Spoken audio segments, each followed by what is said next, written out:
مدنی مذاکرہ ہے شریعت کا خزینہ، اخلاق کا تہذیب کا طریقت کا خزینہ۔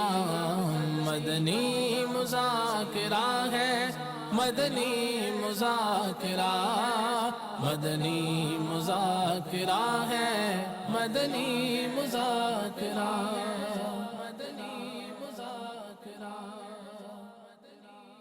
رب العالمین والصلاة والسلام على سید المرسلین، اما بعد فاعوذ باللہ من الشیطان الرجیم، بسم اللہ الرحمن الرحیم۔ الصلاة والسلام علیک یا رسول اللہ وعلى آلك وصحابك يا حبيب الله، صلاة والسلام عليك يا نبي الله وعلى آلك وصحابك يا نور الله۔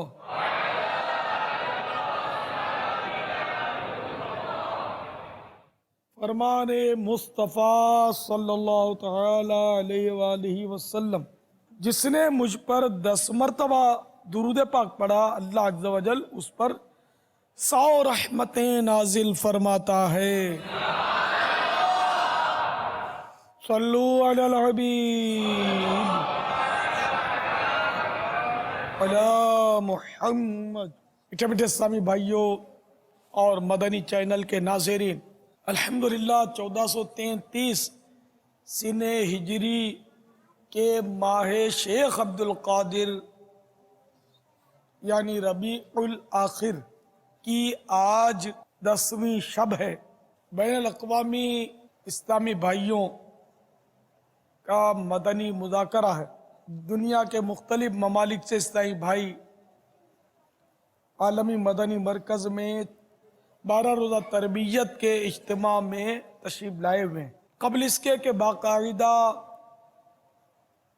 سوال جواب کا سلسلہ ہو، ثواب بڑھانے کے لیے مزید اچھی اچھی نیتیں کر لیتے ہیں۔ تو نگاہ نیچی کیے، خوب توجہ کے ساتھ حسب حال اچھی اچھی نیتیں کرتے جائیے۔ اللہ کی رضا پانے اور ثواب کمانے کے لیے اچھی اچھی نیتیں کرتا ہوں۔ اول تاخیر مدنی مذاکرے میں شریک رہوں گا، مدنی مذاکرے کے ذریعے علم دین حاصل کروں گا۔ کپڑے یا بدن یا داڑھی یا سر کے بال سہلانے، دریوں کے دھاگے نوچنے، فرش پر انگلیوں سے کھیلنے، ادھر ادھر دیکھنے، باتیں کرنے، ٹیک لگانے، پردے میں پردہ نہ ہونے کی صورت میں گھٹنے کھڑے کر کے دوسروں کے لیے بدنگاہی کا باعث بننے، گھٹنوں میں سر رکھنے، دوسروں کو اشارے کرنے، اٹھ کر چل پڑنے وغیرہ سے بچتے ہوئے علم دین کی تعظیم کی خاطر جہاں تک ہو سکا 2 زانوں بیٹھ کر علم دین سمجھنے کے لیے نگاہیں جھکائے، خوب کان لگا کر سنوں گا۔ تو جو 2 زانوں یعنی التحیات پڑھنے والی نماز میں جو پوزیشن ہے اس طرح نہیں بیٹھے تو علم دین کی تعظیم کے لیے اس طرح بیٹھ جائیے۔ جب تھک جائیں تو جس طرح آپ کو آسانی ہو اس طرح بیٹھ جائیے، پھر تھکن دور ہو جائے، اللہ توفیق دے تو پھر 2 زانوں بیٹھ جائیے۔ صلو علی الحبیب، اذکر اللہ، توبو الی اللہ وغیرہ سن کر ثواب کمانے اور صدا لگانے والے کی دل جوئی کے لیے نمایاں آواز سے جواب دوں گا۔ ضرورتاً سمٹ سرک کا دوسرے کے لیے جگہ کشادہ کروں گا۔ دھکا وغیرہ لگا تو صبر کروں گا۔ گھورنے جھڑکنے الجھنے جھگڑنے سے بچوں گا۔ خاص خاص باتیں لکھ لوں گا۔ حسب موقع عز و جل صلی اللہ تعالی علیہ وآلہ وسلم رضی اللہ تعالیٰ عنہ پڑھوں گا۔ مدنی مذاکرے کے بعد خود آگے بڑھ کر سلام و مصافحہ اور انفرادی کوشش کروں گا اور بنیت سنت اس دوران بات کرتے ہوئے مسکراتا رہوں گا۔ مزید اپنے لیے بھی کچھ نیتیں بڑھا لیتا ہوں۔ پارہ 14 سورۃ النحل آیت نمبر 125، ادعو الی سبیل ربک بالحکمت والموعظۃ الحسنہ، ترجمہ کنز ایمان، اپنے رب کی راہ کی طرف بلاؤ پکی تدبیر اور اچھی نصیحت سے، میں دیے ہوئے احکام کی تعمیل کروں گا۔ بخاری شریف میں وارد اس فرمان مصطفیٰ صلی اللہ تعالی علیہ وآلہ وسلم، بلغوا عنی ولو آیہ، یعنی پہنچا دو میری طرف سے اگرچہ ایک ہی آیت ہو، کی پیروی کروں گا، نیکی کا حکم دوں گا، برائی سے منع کروں گا۔ حسب موقع عز وجل صلی اللہ تعالی علیہ وآلہ وسلم رضی اللہ تعالیٰ عنہ اور رحمت اللہ تعالیٰ علیہ پڑھوں گا۔ عربی و انگریزی اور مشکل الفاظ و اشعار بولتے وقت دل کے اخلاص پر توجہ رکھوں گا، یعنی اپنی علمیت کی دھاک مٹانی مقصود ہوئی تو بولنے سے بچوں گا۔ مدنی قافلے، مدنی انعامات، نیز علاقۂ دورہ برنے کی دعوت، مدرسۃ المدینہ، جامعۃ المدینہ، دارالمدینہ، قفل مدینہ وغیرہ وغیرہ کی رغبت دلاؤں گا۔ نظر کی حفاظت کی عادت بنانے کی خاطر جواب دینے وغیرہ کے دوران نگاہیں حتی الامکان نیچی رکھوں گا، قہقہ لگوانے سے بچوں گا، فالتو جملے اور غیر ضروری الفاظ سے اجتناب کروں گا، غلطی کی درست نشاندہی پر فوراً ازالہ کر دوں گا، طبی، سماجی اور معاشرتی اور دینی مشورے مسلمانوں کو نفع پہنچانے کے لیے دوں گا، وقتاً فوقتاً مسکراؤں گا، وقتاً فوقتاً صلو علی الحبیب، توبوا الی اللہ وغیرہ کہہ کر درود اور توبہ کی دعوت دوں گا۔ آج کے مدنی مذاکرے اور اب تک کی میرے پاس موجود نیکیوں پر اللہ کی رحمت سے ملنے والا ثواب برائے جناب رسالت مآب صلی اللہ تعالی علیہ وآلہ وسلم، اس کا ایصال ثواب کرتا ہوں بوسیلہ رحمت للعالمین صلی اللہ تعالی علیہ وآلہ وسلم، جملہ انبیاء و مرسلین، خلفاء راشدین، امہات المومنین، تمام صحابہ و تابعین و تبع تابعین، ائمہ مجتہدین، علماء کاملین، مشائخ عاملین، تمام بزرگان دین، کل مؤمنات و مومنین، کل مسلمات و مسلمین، جمیع شہدائے کربلا، اسیران کربلا، تمام اہل بیت اطہار، سیدنا امام اعظم، غوث اعظم، غریب نواز، امام غزالی، اعلیٰ حضرت قطب مدینہ، صدر الشریعہ، صدر الافاضل، مفتی احمد یار خان نعیمی، مفتی دعوت اسلامی حاجی مشتاق، اور تمام مبلغات و مبلغین مرحومین، میرے والدین، ہم سب کے عزیز و اقربا، خصوصاً 25 ماہ مدنی قافلوں میں سفر کرنے والے، بالخصوص علی التخصیص جنہوں نے اپنے آپ کو دعوت اسلامی کے لیے زندگی بھر پیش کر دیا ہوا، یعنی وقف مدینہ، 12 ماہ سفر کرنے والے، ہر ماہ 3 دن بالخصوص سفر کرنے والے، روزانہ فکر مدینہ کے ذریعے مدنی انعامات کا رسالہ پر کر کے ہر مدنی ماہ جمع کروانے والے، اور والیاں، مدنی برقع پہننے والیاں، تمام ٹرانسپورٹروں کے لیے جس میں بس وغیرہ کے مالکان، driver, conductor, cleaner, traffic police, train, ہوائی جہاز کے پائلٹ، ٹرین کے ڈرائیور، اور اس ادارے سے جتنے بھی متعلقین ہوتے ہیں، آج ان کا مدنی مذاکرہ ہے، اور امید ہے کہ دنیا میں جگہ بجگہ یہ طبقہ ہمیں سننے کے لیے جمع ہوا ہوگا انشاءاللہ عز و جل۔ جس کو پہیے سے واسطہ پڑتا ہے، اس میں کار چلانے والے بھی آ گئے، اسکوٹریں چلانے والے بھی آ گئے، سائیکل چلانے والے بھی آ گئے، سبھی کا گویا آج مدنی مذاکرہ ہے۔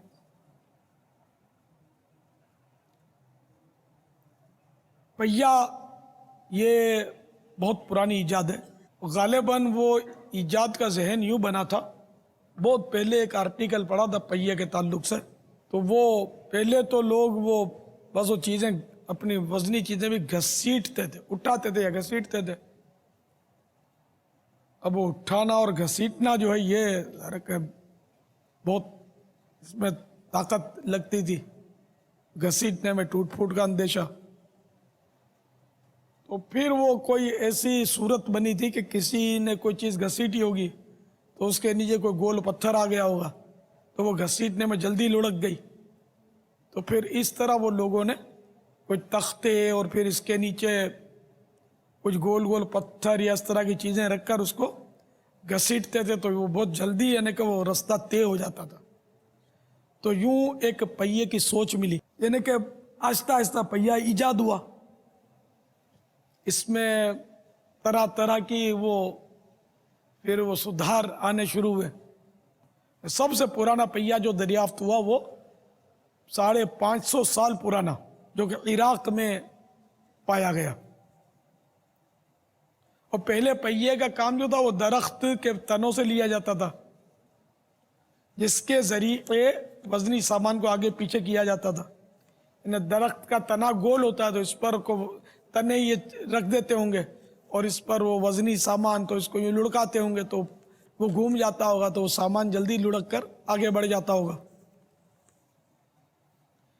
اس کے بعد باقاعدہ پہیہ بنا لیا گیا. پھر جناب والا مصر میں پہیے کے تعلق سے یہ ترکیب بنی کہ اس پہیے میں اسپوکس ڈالے گئے. آپ نے سائیکل میں وہ سریے دیکھے ہوں گے، تار، بہت سارے تار ہوتے ہیں، ان کو اسپوک بولتے ہیں، اسپوک کی جمع اسپوکس. اس کے بعد یہ پہیے والی گاڑی بنائی گئی. سب سے پہلے چھکڑا بنا، چھکڑا جس میں وہ گھوڑے جوڑے جاتے ہیں، یہ چھکڑا کہلاتا ہے. چھکڑا گاڑی، بیل جوڑے جاتے ہیں. تو اب یہ کہ یہ چھکڑا ایجاد کر کے جانور کے ذریعے سامان یا سواری لے جانے کی ترکیب بنی. پھر آہستہ آہستہ گاڑیاں، مشینیں وغیرہ بنتی چلی گئی اور اب جدید سے جدید صورت ہے. یعنی اتنی جدید صورت ہے کہ آپ میں سے تو خیر شاید ہی کسی نے دیکھا ہو. آپ نے پاکستان والوں نے پاکستانی ٹرینیں دیکھی ہوں گی، باہر ملکوں میں خیر ٹرینوں کا نظام بہت زبردست ہے. یہاں تک کہ عرب امارات میں ٹرین میں بیٹھا ہوں، یہ پتہ نہیں چلتا کہ ٹرین میں بیٹھے یا ہوائی جہاز میں بیٹھے. یعنی سمجھانے کے لیے عرض کر رہا ہوں، لیکن آپ کو حیرت ہوگی کہ وہ ٹرین بھی کمپیوٹر سے چلتی ہے، کمپیوٹر سسٹم ہے اور لوگ اس پہ بیٹھتے ہیں اطمینان کے ساتھ، کوئی شور کی آواز نہیں، کچھ بھی نہیں، پتہ ہی نہیں چلتا، جیسے کہ وہ بالکل گھر میں بیٹھے ہوئے، چاروں طرف سے پیک، بالکل ساؤنڈ پروف. تو فی الحال ابھی دبئی میں چل رہی ہے وہ ٹرین، اور لوکل، وہاں ٹریفک کا پرابلم بہت ہے، آبادی بہت بڑھتی جا رہی ہے، کیونکہ وہ زمین یہ کہہ سکتے ہیں کہ سونا اگلتی ہے، سارے لوگ پیسے کھینچنے کے لیے وہاں پہنچتے ہیں، یوں وہاں رش بہت ہے. لیکن اب بھی ٹریفک کا وہاں پرابلم ہے ٹرین بن جانے کے بعد، باوجود بھی، کیونکہ پورے امارات میں نہیں، صرف ایک صوبے میں. آہستہ آہستہ پلاننگ ہے کہ یہاں پورے صوبے میں یہ لوگ بنائیں گے وہ ٹرین کا نظام. پھر دیگر بعض جگہ میں بیٹھا ہوں وہ ٹرین میں، تو وہاں کی ٹرینیں بھی بڑی، یعنی کہ بہت صفائی اور بڑا ایکیوریٹ نظام ہے. وہ ہر جگہ مطلب یعنی کہ فرق ہوتا ہے، کہیں کیا نظام ہے، کہیں کیا نظام ہے. تو یہ ٹرین کا بھی ایک نظام ہے. تو یہ سارا نظام جو ہے نا یہ پہیوں کا ہے. یہ بھی ظاہر ہے کہ وہ کمپیوٹر بھلے ہے لیکن اس نے چلنا پہیوں پر ہی ہے. تو جو جتنی بھی دنیا میں ایجادیں ہوئی ہیں وہ کہا جاتا ہے کہ سب سے زیادہ ایجاد جس کا استعمال ہوا ہے وہ چیز ہے پہیہ. جس کے لیے آج ہم مدنی مذاکرہ لے کے بیٹھے ہیں. تو آپ سوالات کیجئے، ہر سوال کا جواب اور وہ بھی بالثواب دے پاؤں یہ ضروری نہیں، بھول کرتا پائیں فوراً میری اصلاح فرمائیں.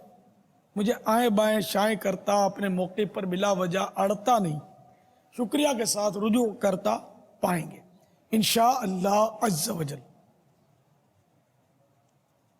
صلو علی الحبیب صلی اللہ تعالی علی محمد. میں ایک مسلمان ہونے کے ناطے مجھے فخر ہے کہ ہم سردار الانبیاء حضرت محمد صلی اللہ علیہ وآلہ وسلم کی اولاد ہوں. میں سید بھی ہوں اور امتی تو ساری دنیا ہے. میں ان کا اولاد ہونے کے ناطے بھی یہ اعلان کرتا ہوں، اور ایک سچا مسلمان ہونے کے ناطے ہم اعلان کرتے ہیں کہ انشاءاللہ تعالیٰ اس ملک میں ہم جھوٹ، مکاری، فریب، دغا، سود، گناہوں کے خلاف جنگ جاری رکھیں گے. غیبت کے خلاف جنگ جاری رہے گی. مسلمانوں کے اوپر جو اللہ کا حکم اور اس کا رسول کا حکم ہے کہ مسلمان ان چیزوں سے دور رہے، ہمیں دور رہنا چاہیے، کوشش کرنی چاہیے. نئی نسل کے لیے ہمیں مشعل راہ بننا چاہیے اور ان تمام برائیوں سے دور رہنے کی کوشش کرنی چاہیے. اللہ تعالیٰ اس چینل والوں کو، ان چینل کے چلانے والوں کو، مولانا الیاس قادری صاحب کو اور تمام بچوں کو، ہمارے پاس جو تشریف لائن مولانا صاحب، سب کو اللہ سلامت رکھے اور یہ نیکی کا کام کریں. اللہ تعالیٰ ان کو اس میں مزید اضافہ کرے ان نیکیوں میں، اور یہ اللہ کرے کہ ہم سب مل کے قوم کو سیدھے راستے پہ لے آئیں. ماشاء.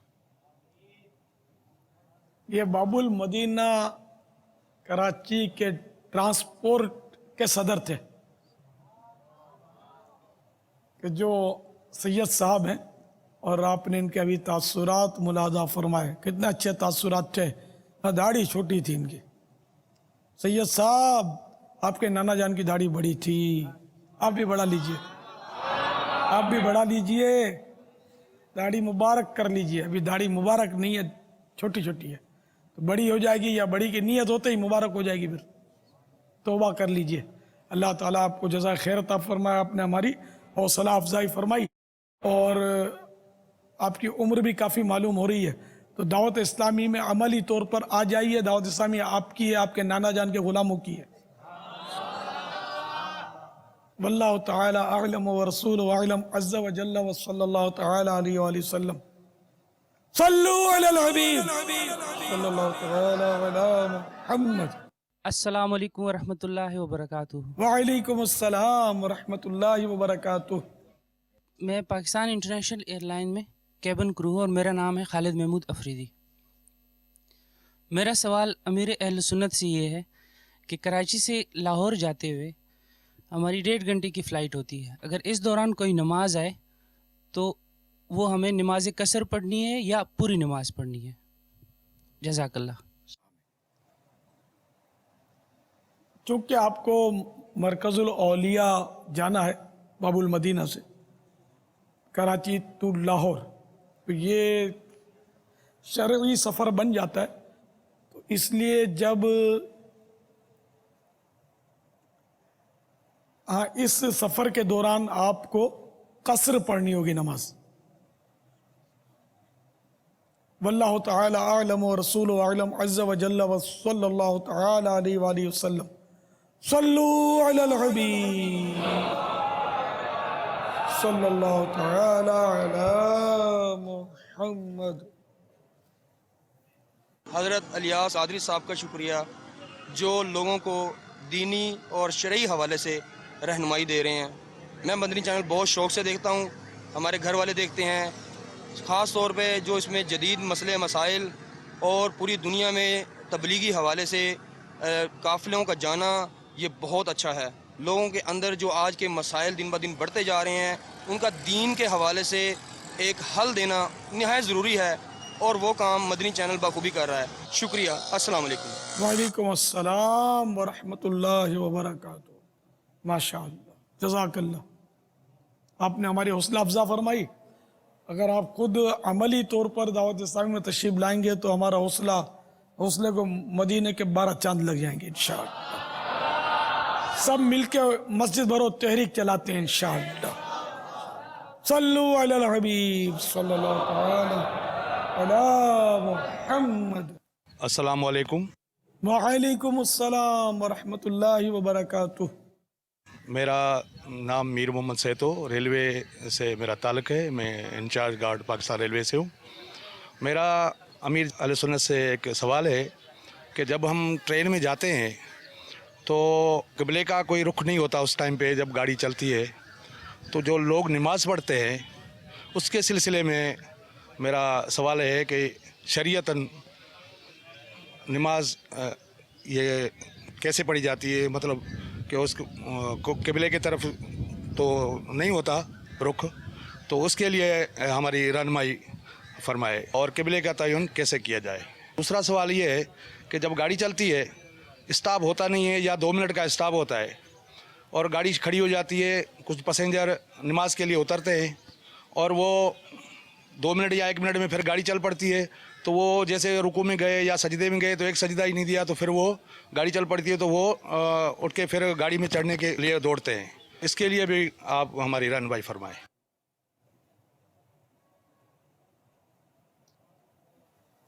یہ ریلوے پاکستان ریلوے کے جو گارڈ ہوتے ہیں ان کے یہ انچارج تھے. ماشاءاللہ دیکھو اتنے بڑے افسر ہیں اور مسئلے نماز کے پوچھ رہے ہیں. ماشاءاللہ نماز تو سب سے بڑی عبادت ہے ہماری، تو ہمارے افسران کو بھی نماز کی فکر ہے. ماشاءاللہ یہ نماز کے 2 مسائل انہوں نے دریافت کیے. ایک تو ٹرین چل رہی ہے اور نماز میں قبلے کا تعین کیسے کیا جائے، اور دوسرا یہ کہ وہ 2 منٹ کے لیے اتر جاتے ہیں تو اب نماز کیسے پڑھیں. یہ تو ادھوری چھوڑ کے بھاگتے ہیں لوگ. تو اس کے مسائل یہ ہیں کہ ٹرین جب چل رہی ہو، اعلیٰ حضرت امام اہل سنت مولانا شاہ امام احمد رضا خان علیہ رحمۃ الرحمن کا بھی یہی فتویٰ ہے. صدر الشریعہ مولانا امجد علی صاحب رحمۃ اللہ تعالیٰ علیہ کا بھی یہی موقف ہے کہ چلتی ٹرین میں نماز نہ پڑھی جائے، بلکہ اس کا انتظار کیا جائے کہ یہ رک جائے. اب نماز کے وقت میں اگر یہ رکتی ہی نہیں ہے تب چلتی ٹرین میں نماز پڑھ لے، مگر بعد میں اس کو دوبارہ پڑھنا ہوگا. اس کا ایک مسئلہ تو یہ ہوا. اب چلتی ٹرین میں پڑھے تو اب قبلے کا کیا کرے؟ تو اس میں یہ کہ اگر کوئی ایسا ذریعہ ہے یا کوئی بتا سکتا ہے کہ قبلے کا رخ کدھر ہے تو اس سے پوچھ لیا جائے مسلمان سے قبلہ رخ. کوئی بتانے والا نہیں، کوئی صورت نہیں، تو اب تحری کرے یعنی غور کرے. جہاں اس کا ذہن جمے کہ یہ ہے قبلہ اس طرف، تو اس طرف رک کر کے نماز پڑھے. اب دوران نماز اس کو یوں ہوا کہ رے قبلہ رخ تو لیفٹ سائڈ پر تھا میں، تو اب یہ غور کرتے ہوئے یہ بھلے لیفٹ سائڈ ہو جائے، پھر یاد آیا ایک آدھ رکعت پڑھ کے کہ نہیں قبلہ تو لیفٹ سائڈ ہے، تو پھر وہ لیفٹ سائڈ ہو جائے. اس طرح بھلے چاروں طرف گھومتا رہے، نماز اس کی ہو جائے گی. جبکہ یہ غور کرے، غور کرنے میں اس کو یوں لگے، یہ نہیں کہ احتیاطاً چاروں طرف تھوڑے تھوڑا نماز پڑھے کہ چلو کہیں تو قبلہ ہوگا، تو ہوگی ہی نہیں. وہی جو میں نے صورت بتائی تحری، تو یہ صورت. اچھا، اور 2 منٹ کے اسٹیشن پر اتر کر نماز پڑھنا، تو اس میں یہ کہ 2 منٹ کے اسٹیشن پر اتر کر نماز پڑھنا تو جائز ہے، اور خصوصاً ہمارے یہاں کبھی کبھی لیٹ ہو بھی جاتی ہے 2 منٹ سے گاڑی. تو اگر کوئی نماز پڑھتا ہے اس طرح تو بے شک پڑھ لے، پڑھنے میں کامیاب ہو جاتا ہے، لیکن 2 منٹ میں تو ظاہر ہے وہ جگہ ڈھونڈے گا نماز کی، اسی میں 1 آدھ منٹ نکل جائیے، اور وہ بھی جوان ہو پھرتیلا ہو تو وہ کر سکتا ہے ایسا، باقی ذرا دشواری ہے. تو اب اگر 2 منٹ والی اسٹیشن پر یہ نماز پڑھ رہا ہے اور ابھی 1 رکعت پڑھی تھی یا رکوع میں تھا اور سجدے میں تھا اور ٹرین چل پڑی، تو بے شک اس کو نماز توڑ کر بھاگنے کی اجازت ہوگی، ورنہ یہ کہ یہ بچھڑ جائے گا، تکلیف میں آ جائے گا. تو ایسی صورت میں نماز توڑ کے اپنی ٹرین میں سوار ہو جائے. مگر یہ جو ٹوٹ گئی تو اب یہ ٹوٹ گئی، یہ گئی نماز، اب دوبارہ اب نئے سرے سے یہ نماز پڑھے. مجھے اس 2 منٹ والے واقعے پر ایک اپنا واقعہ عرض کروں کہ ہم کہیں اپنا قافلہ پنجاب کی طرف تھا، ٹرین میں ہم جا رہے تھے، تو ضلع رحیم یار خان میں کہیں ہماری ٹرین 2 منٹ کے لیے رکی۔ اب وہی بات کہ 2 منٹ میں نماز پڑھیں کیسے، مگر ہم نے تو اسپیڈ سے ہم تو اترے، جو چند ایک عیسائی بھائی تھے۔ ہمارے اترنے سے پہلے یہ بتاؤں کہ کہیں سے ہمارے ڈبے میں ایک بیرش لڑکا سوار ہوا تھا، بیرش ضرور تھا لیکن امراض حسین نہیں تھا، بس وہ تھا، بس کھویا سا تھا ایک لڑکا، گاڑی نہیں نکلی تھی اس کی، بہت سنجیدہ اور سیریس، اور کسی سے بات نہ چیت کچھ نہیں، بس وہ گیٹ کے پاس ہی ٹرین میں میرا خیال بیٹھ گیا تھا وہ۔ تو جب ہم یہ اتر گئے تو یہ بھی اتر گیا ساتھ میں، اور سامنے بینچ پر یہ جا بیٹھا۔ ہم نے یہاں نماز شروع کی اور ایک دم وہ ٹرین کے چلنے کی ترکیب بنی، تو ہم نے تو نماز توڑی اور بھاگے، تو وہ کھڑا ہو گیا آگے اور میرے کو جھاڑا اس نے، اور بیرش لڑکے نے،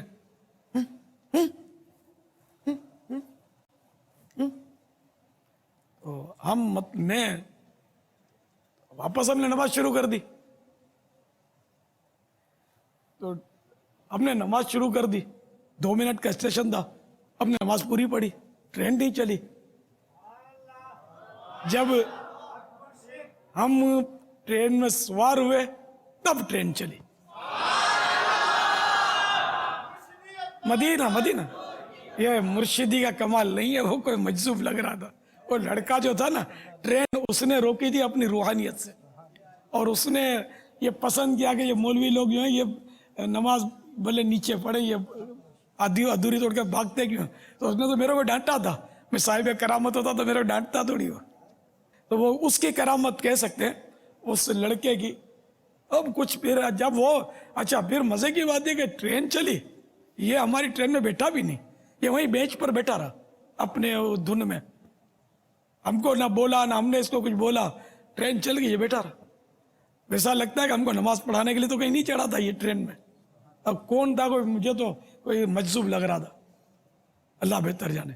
تو ایسے ہوتے ہیں بعض گدڑی کے لال کہ جو ایسا کر جاتے ہیں کام کے، وہ ذہن پر ایک یادگار نقش چھوڑ دیا اس نے، اللہ اس کی مغفرت کرے، اس پہ رحمت نازل کرے، اس کی برکتیں ہم کو نصیب فرمائے کہ واقعی اس نے انہیں صاف یہ قرائن بتا رہے ہیں کہ وہ اپنے تصرف سے اس نے ٹرین روک لی تھی، ورنہ تو 2 منٹ کے اسٹیشن پر تو، اور اس نے ڈانٹا کیوں ہم کو کہ جاؤ نماز پڑھو، بولا نہیں منہ سے، اشارے سے ڈانٹا۔ تو یہ ہوگا نا کہ ٹرین کیسے چلتی ہے، نماز پڑھ لو گے پھر ٹرین کو میں جانے دوں گا۔ اور غالباً وہ جھنڈیاں وغیرہ بھی دکھا دی گئی تھی اس کو، مگر ٹرین چلی نہیں، جام ہو گئی، کیا ہوا خدا جانے، الحمدللہ رکی رہی۔ تو بہرحال یہ تو ایک ضمناً ایک کرامت، کسی کی کرامت کہی لیے جو کہی ہے، یا وہ استدراج تو نہیں کہیں گے اس کو، ظاہر میں اس کا کوئی فسق تو تھا نہیں، ماشاءاللہ، مطلب ایک لڑکا تھا کھویا سا، کرامت ہے یا معونت ہے، جو بھی کہیں اس کو۔ بہرحال یہ کہ یہ ٹرین کا تذکرہ چلا تو میں نے کہا آپ کو چلو، عند ذکر الصالحین تنزل الرحمہ، صالحین کا جب تذکرہ ہوتا ہے اللہ کی رحمت کا نزول ہوتا ہے۔ واللہ تعالی اعلم ورسول اعلم عز وجل وصلی اللہ تعالی علیہ وآلہ وسلم۔ ایک اور واقعہ ٹرین کا یاد آیا، وہ بھی عجیب واقعہ تھا کہ ہم کسی اسٹیشن، دعوت اسلامی کی شروعات تھی، وہ کسی اسٹیشن پر اترے، پھر وہ ٹرین جو تھی وہی، مطلب کوئی بڑا اسٹیشن تو تھا نہیں، تو یہ مرکز الاولیاء کے کینٹ اسٹیشن کا شاید واقعہ، کینٹ تھا وہ، تو اترے تو وہ چند ہی لمحوں میں ٹرین واپس چلی ہوگی، تو ہم بھاگے، تو عیسائی بھائی تو چڑھنے میں کامیاب ہو گئے،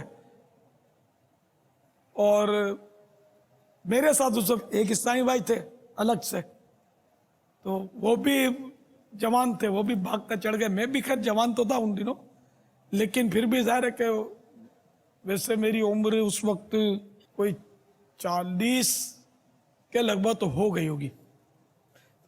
میں چڑھ نہیں پایا, ٹرین چل پڑی تھی اور وہ اوپر تک چڑھ گیا, فٹ بورڈ پہ اوپر تک چڑھ گیا اور وہ دھڑام سے وہ گرا. میں اکیلا رہ گیا تھا نا, وہ دھڑام سے گرا ٹرین سے, اور ٹرین چل رہی ہے. الحمدللہ وہ گرا اور اس کو کوئی خراش آئی نہ اس کو کوئی چوٹ لگی. اچھا ویسے ہی ہے. اب یہ حیران کہ مجھے کچھ نہیں ہوا, تو میں نے کہا میرے سے ہی تم اکیلا چھوڑ کے بھاگتے تھے مجھے, تو ایسا تو نہیں بھاگنا چاہیے نا. تو اللہ تعالیٰ نے مجھے کمپنی دے دی, ورنہ اکیلا میں گھبرا جاتا. رات کا وقت تھا. تو ان دنوں کوئی وہ ہتھوڑا پارٹی نکلی ہوئی تھی, ہتھوڑا مار کے قتل کرتے تھے. آپ نے بچوں کو نہیں پتا ہوگا, ہاں ہتھوڑا مار کے, مجھے بھی نہیں پتا تھا. مجھے اسی دوران اس نے یہ قصہ بتایا کہ آج کل وہ ہتھوڑا مارنے والے کچھ نکلا ہے گروپ, وہ ہتھوڑا مار کے قتل کر دیتے. اب ہم کو کچھ سوچکا نہیں پڑا کہ ہم کیا کریں. یہ وہ شہر کس طرف ہے اور رات کا وقت تھا. اچھا پھر مزے کی بات ہے کہ نہ میرے جیب میں کوئی پائی پیسہ تھا نہ اس کے جیب میں, دونوں کڑکے تھے کنگال. اور ہمارا سامان, ہمارا ٹکٹ وغیرہ سب اسلامی بھائیوں کے ساتھ, قافلے کے ساتھ, ہم خالی ہاتھ. اب کیا کریں. تو ہم نے ایک کوئی نوجوان گزرا بیچارہ, رات کا وقت ہے, ایک ہی گزرا. تو میرا بھائی ذرا یہ شہر کس طرف ہے. اب اس نے ایک دم اسپیڈ بڑھا دیا, گھبرا گیا وہ. اب میں نے بولا کہ بھائی آپ ذرا ہماری رہنمائی فرمائیں, ہم ہتھوڑا گروپ والے نہیں ہیں. اب تو اس نے اسپیڈ اور بڑھائی اور یوں اشارہ کیا, بھاگ گیا. تو اس کے اشارے پر خیر ہم ٹرین کے اس میں گئے, اس میں بھی گئے تھے آفس میں, اور ہم نے کہا کہ ایسی ایسی بات ہے اور ہمارا سامان, ہمارے پاس ٹکٹ بھی ہے, ہم لوگ فیئر ہیں بالکل, لیکن ہم خالی آتے ہیں, پیسے بھی نہیں ہے کہ چلو یہ کینٹ ہے تو ہم شہر پہنچ جائیں ٹکٹ لے کر, کچھ بھی نہیں ہے. تو ان لوگوں نے ہمارے ساتھ تعاون نہیں کیا. ایسا کہا کہ یعنی کہ ذمہ داروں نے وہاں کے کہ یار کوئی نہیں پوچھتا, آپ بیٹھ جاؤ نا ٹرین میں, اتر جانا وہاں جا کر. یہ میں کہا یار یہ تو غیر قانونی بھی کام ہے اور رسکی بھی کام ہے, ہم کو پکڑ لیں گے تو مسئلہ ہو جائے گا. وہاں اسٹیشن پر مرکز الاولیاء میں جب اتریں گے تو یہ تھوڑی بچانے آئیں گے اپنے کو. یار یہ تو اپنے کو کام کیسے کریں, کیا کریں. پھر پتہ نہیں کس طرح ہم وہ پہنچے, یا کوئی انہوں نے تعاون کیا, یا جیسے بھی ہم مطلب وہ پہنچ گئے. ان دنوں اسٹیشن کے پاس ایک نوری مسجد ہے مرکز الاولیاء میں, اس میں اپنا ہفتہ وار اجتماع ہوتا تھا, اور وہیں میرا جب بھی دورہ ہوتا تھا پنجاب کا اور خیبر پختونخوا وغیرہ کا, تو وہیں میرا بیان ہوتا تھا. تو اس مسجد, وہ قریب تھی اسٹیشن کے, اس کو ہم ڈھونڈتے ہوئے پہنچ گئے اس مسجد میں. اب آدھی رات کا وقت تھا, بلکہ آدھی سے زیادہ بیت گئی تھی رات. اب نے وہ پھلانگ کر ہم اندر چلے گئے, گیٹ تو بند تھا اس کا, احاطہ تھا تو احاطے میں کود گئے. پھر وہ امام صاحب کے مکتب کو دستک دی. اب امام صاحب جو ہیں وہ اس میں امام یا مؤذن جو بھی خادم وغیرہ تھے وہ کھولے نہیں دروازہ ہم کو. وہی ڈر کے ہمارے ہتھوڑا گروپ کی بہت افواہیں تھی, بلکہ وہ ایسے قتل ہوئے تھے, اخباروں میں آتا تھا. مجھے تو اسی وقت وہ پتہ چلا تھا سب یہ. تو اس نے دروازہ وہ کھولے نہیں ہم کو, اندر سے ہی بات کرے. میں بولوں کہ میں الیاس قادری ہوں, جو میں ابھی پچھلے دنوں میں نے یہ پرسوں ترسوں میں نے بیان کیا یہاں. وہ تو چلا گیا, وہ ادھر نہیں ہے الیاس قادری. اب بڑی بے کسی کا عالم. تو ہم مطلب مسجد میں ہی پڑے رہے, فجر کا انتظار کیا کہ چلو فجر میں تو نمازی آئیں گے, کوئی مدد کر دے گا. تو ہم کو اس وقت جانا تھا ملتان, غالباً مرکز الاولیاء سے ہم ملتان آ رہے تھے, مدینۃ الاولیاء. اب وہ فجر کا وقت ہوا اور پھر اب امام صاحب مجھے پہچان گئے. امام صاحب کو میں نے اپنی یہ بات بتائی کہ ہم اس طرح ہم بچھڑ گئے تو آپ میرے کو 100 روپے اگر ادھار دے دیں تو ہم ملتان چلے جائیں. انہوں نے شفقت فرمائی 100 روپے میرے کو بطور قرض دیے. تو ہم یوں ملتان پہنچے اور پھر ان کو 100 روپے ہم نے بھجوا دیے. تو یہ بھی ایک ٹرین کا قصہ ہوا تھا شروع میں. اس طرح ایک بار حیدرآباد میں ٹرین میں اسی طرح کا واقعہ ہوا تھا کہ ٹرین بھاگ گئی تھی اور میں رہ گیا تھا میرا خیال ہے، اور ایک آدھ اور کوئی میرے ساتھ تھا، شاید 2 جانے تھے، ہم رہ گئے تھے. پھر وہ قریبی مسجد میں، یا سخی سلطان کا مزار بھی شاید قریب ہی ہے نا، ہاں وہیں تو ہم اس میں چلے گئے مسجد میں. اور وہاں درس وغیرہ ہو رہا تھا اور شام کا وقت تھا اور بھوک پیاس تھکن سب تھی تو ہمت جواب دے گئی تھی. تو میں تو پھر وہ لمبا پڑ گیا. تو وہاں درس ہوا، سب کچھ ہوا فیضان سنت کا. شاید کوئی نماز کا وقت ہو چکا تھا یا کیا تھا، یا ہو گئی تھی نماز. تو پھر اکا دکا میرے قریب آ کر مجھے دیکھتے تھے. شاید یہ آپس میں بولتے ہوں گے الیاس قادری سے ملتا جلتا نہیں لگتا یہ مسافر جو پڑا یہاں. کسی نے مجھے پہچانا نہیں. تو وہ سوچتے ہوں گے نا کہ یہ یہاں ہو ہی نہیں سکتا. شہرت تو حیدرآباد میں ہو چکی تھی میری، لیکن یوں بہرحال ہم پھر وہ شام ہوئی اور پھر وہ کھانا پینا کچھ ترکیب بنی ہوٹل سے شاید لے دے کر میں کھایا. اور اس طرح پھر پتہ نہیں ہمارا قافلہ تو بچھڑ چکا تھا، ہم تو رہ گئے تھے نیچے. پھر کیسے پہنچے اب وہ آگے کا واقعہ یاد نہیں مجھے. کوئی ٹرین میں ہی گئے ہوں گے کہیں جہاں میرا بیان ہوگا. تو پہلے تو شہر بے شہر جاتے تھے اور بیانات اور اجتماعات ہوتے تھے. یہ اس دور کے 2-3 یادگار واقعات میں نے عرض کی. اور ٹرین کے سوال کے ضمن میں کہ آج وہ تو پہیوں کا ہے نا، تو پہیوں کے ہی سلسلے ہوں گے آج انشاءاللہ عز و جل. واللہ تعالی اعلم ورسولہ اعلم عز و جل وصلی اللہ تعالی علیہ وآلہ وسلم. صلو علی الحبیب صلی اللہ تعالی علی محمد. السلام علیکم ورحمۃ اللہ. وعلیکم السلام ورحمۃ اللہ وبرکاتہ. میرا تعلق ٹریفک پولیس سے ہے. ہمارا حضرت صاحب سے سوال ہے کہ جب ہم دوران ڈیوٹی کھڑے ہوتے ہیں تو اذان ہو جاتی ہے، ہم نماز کیسے ادا کریں؟ یا ڈیوٹی چھوڑ سکتے ہیں یا نماز کیسے پڑھیں؟ نماز جیسے اور مسلمان پڑھتے ہیں آپ بھی پڑھ لیں. تو ڈیوٹی چھوڑ کر بھی نماز تو پڑھنی ہوگی نا. یہ اللہ تعالیٰ کی طرف سے عائد کردہ ہماری ڈیوٹی ہے. تو ساری ڈیوٹیاں ختم. اب ہماری یہ ڈیوٹی ہے نماز کی. تو ایسی نوکری شرعاً جائز نہیں ہے کہ جس میں نماز قضا ہو جاتی ہو. بلکہ اگر مسجد موجود ہے، کوئی اور وجہ نہیں ہے باجماعت نماز نہ پڑھنے کی، تو اب بھی یہ اس طرح کی ڈیوٹیاں جو ہے نا یہ جائز نہیں ہوں گی. نماز باجماعت پڑھنی ہوگی تو یہ ادارے کو چاہیے کہ وہ اس کے نعم البدل رکھے، اسے انتظامات رکھے. اب جیسے ہمارے ہاں یہ اس طرح کا نظام ہے ٹریفک پولیس کا، باہر ملکوں میں ٹریفک پولیس نہ ہونے کے برابر. یہ سارے ان کے الیکٹرانک اور کمپیوٹر سسٹم بنے ہوئے، ہر جگہ وہ ایک نظام کے ساتھ وہ بتیاں جلتی ہیں بجھتی ہیں اور یہ لوگ اس طرح چلتے ہیں. نہ کوئی اوورٹیک کر سکتا ہے وہاں، نہ کوئی مطلب یعنی کہ وہ سگنل توڑ سکتا ہے. کسی کی مجال تو ہے ہی نہیں کہ جو سگنل توڑ کے جائے. قانون ایسے وہاں قانون پر حبل ہے. قانون تو ہمارے پاس بھی، ہمارے یہاں عمل نہیں ہے. اس وجہ سے وہ بہت مسائل ہیں. وہاں تو ایسے تھے جگہ جگہ پر کیمرے لگے ہوئے ہیں کہ اگر کوئی گاڑی کی جیسے اسپیڈ لکھی ہوئی ہے کہ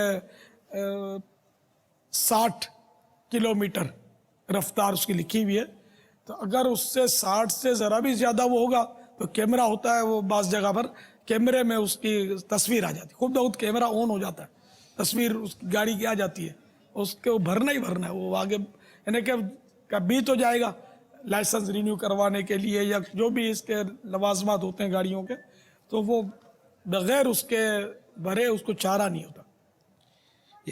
اچھا اب یہ کہ یار لوگ بھی تو چالاکی کرتے ہیں نا کہ جہاں کیمرے آتے ہیں نا وہاں ان کو پتہ ہوتا ہے تو وہاں اسپیڈ اس کے مطابق کرتے ہیں. پھر جیسے کیمرہ پیچھے رہا پھر بھگا دیتے ہیں گاڑی.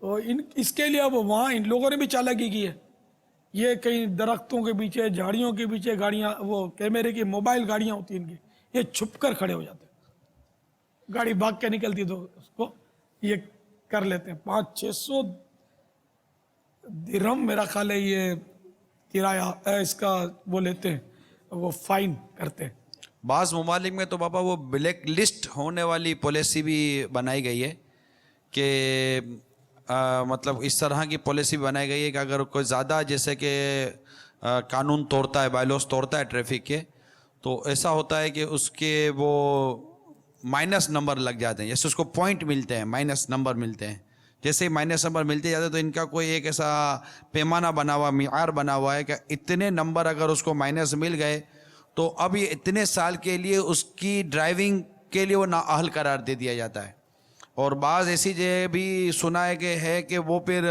مستقل وہ بلیک لسٹ ہو جاتا ہے کہ اب یہ کبھی بھی ڈرائیونگ کر ہی نہیں سکتا ایسے قانون بھی بعض ممالک میں بنے ہوئے ہیں اور جیسے آپ ابھی اسپیڈ کیمرے کا کہہ رہے تو بعض اسپیڈ کیمرے ہمارے پاس بھی تھوڑے سے کلپ وہ مناظر ہیں کہ کس طرح کے ذرا دکھائیے گا کہ یہ اسپیڈ کیمرے کس طرح کے ہمارے یہاں بھی ہے پاپا اسپیڈ کیمرے تو اچھا لگ گئے یہ ہاں یہ دیکھیں یہ اسپیڈ کیمرہ ہے مگر یہ ہماری قوم جو ہے نا اس کے بھی اسکرو گھما یہ دیکھیں یہ گاڑی نکلی نا ہاں تو یہ اس کی اسپیڈ اب اس کی جو اسپیڈ ہوگی نا یہ اس کے اندر اسکرین میں ان کی آ جائے گی اچھا تو یوں اس طرح یہ اسپیڈ چیک کر رہا ہے ہمارا اچھا یہ اپنے یہاں ہے ہاں میں نے تو خیر پہلی بار پتا چلا میں تو اب روڈوں پہ جانے کا موقع نہیں ملتا سپر ہائی وے اچھا اب اس کے اس کونے میں وہ اسپیڈ آ رہی تھی نا وہ 84 اسپیڈ لکھی ہوئی آ رہی تھی کہ یہ گاڑی 84 اسپیڈ سے جا رہی ہے مگر یہ کہ کتنے کیمرے لگا کر لگائیں گے ظاہر ہے یہ ڈرائیور کا اپنا ذہن بننا ہاں چاہیے نا چور کی 14 نظریں یہ لوگ جو ڈرائیور ہیں اگر یہ اس کی اہمیت کو سمجھے نا کہ یہ اسپیڈ رکھنا یہ سب کچھ کرنا ہماری اپنی حفاظت کے لیے اس کی اپنی بھی تو جان کی حفاظت کے لیے نہیں ہے ڈرائیور بھی تو مر ہی جاتے ہیں نا پھر جی ہاں مر جاتے ہیں یا پھر وہ جیل کے سریوں کے پیچھے چلے جاتے ہوں گے بندہ مار کے بڑی گاڑی والے بابا یہ پھر اکیلا ان کا حساب کتاب نہیں ہے نا جو بڑی گاڑی والے ہوتے ہیں بس والے ہوتے ہیں جو بڑے پیسنجر جو گاڑیاں چلاتے ہیں یہ اگر اللہ نہ کرے اگر ان کے حادثے ہوتے ہیں تو یہ تو 25-50 کو لے کر جاتے ہیں نا بابا یہ یہاں کہ مطلب پھر بھی چلو آدمی کو سب سے زیادہ اپنی جان پیاری ہوتی جی ہے ہاں تو اپنی جان کی ہی حفاظت کریں گے آپ کی اپنی جان کی حفاظت کے لیے یہ ٹریفک قوانین بنائے ہوئے ہیں اور یہ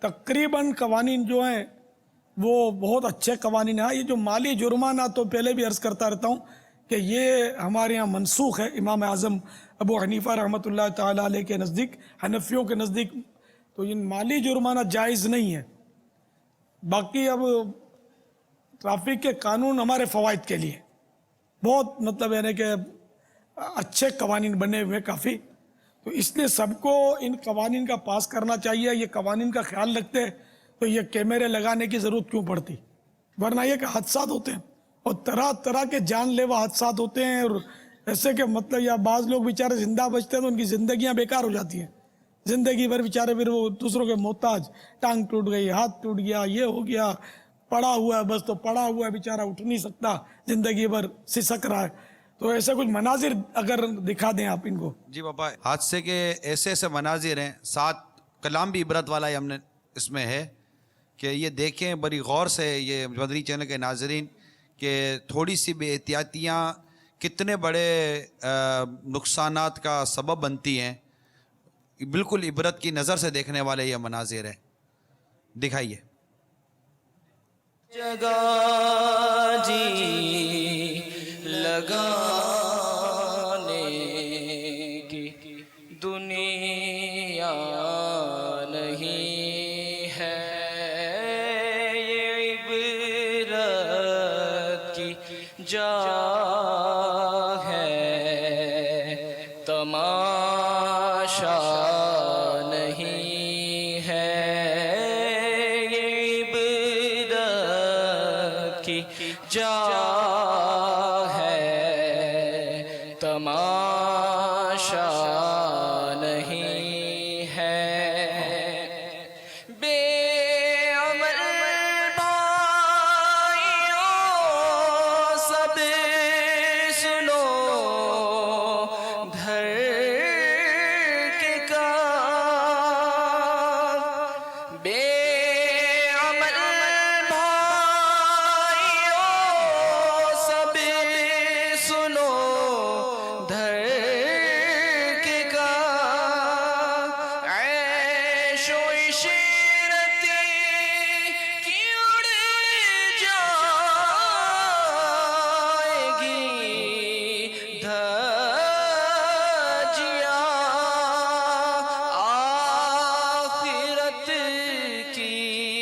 کرو جلد تیاریاں،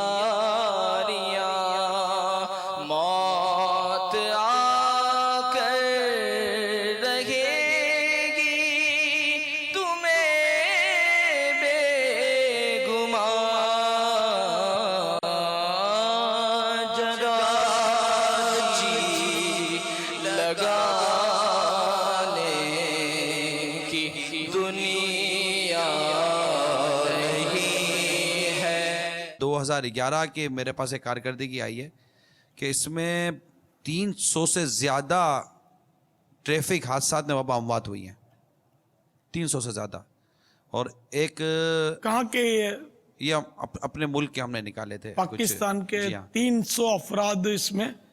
یہ جولائی اور سپٹمبر 2011 کے درمیان، جولائی اگست سپٹمبر 3 ماہ میں 2011 کی یہ میں نے کسی کو عرض کی تھی کہ وہ تھوڑے سے وہ انالائز کہتے ہیں اس کو، جو رپورٹ نکال کر دے، نیٹ سے شاید انہوں نے یا کہیں کسی سے رابطہ کر کے انہوں نے شاید ہو سکتا نکالا ہو۔